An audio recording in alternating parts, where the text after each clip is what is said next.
আমি এফটিআই থেকে editing pass করা পাস আউট। এডিটর, হ্যাঁ। তো ইনফ্যাক্ট এটারও একটা গল্প আছে, সেটা হচ্ছে আমি যখন পুনাতে অ্যাপ্লাই করি, ওখানে দু রকমের কোর্স হয়। হ্যাঁ, একটা হয় ভিডিও কোর্স, একটা হয় ফিল্ম কোর্স। Right. ফিল্ম কোর্সটা 3 বছরের হয়, আর ভিডিও কোর্সটা 1 বছরের হয়। রাইট।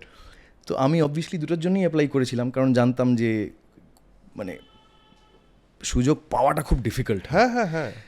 তো আমি দুটোর জন্যই অ্যাপ্লাই করলাম, করে দেখলাম যে আমি দুটোরই ইন্টারভিউ কল পেয়ে গেলাম।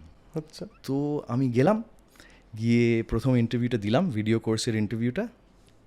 ফিল্ম কোর্সের ইন্টারভিউটা না দিয়ে বাড়ি চলে এলাম।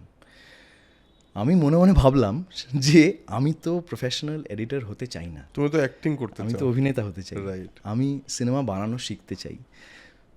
এবং ফিল্ম ইনস্টিটিউটের একটা ব্যাপার ছিল, মানে সেটা কতটা ক্যামেরায় বলা ঠিক হচ্ছে জানি না, কিন্তু বিষয়টা হচ্ছে ওদের 3 ইয়ার কোর্সটা না ইনভেরিয়েবলি আরও এক্সটেন্ড হয়ে যেত।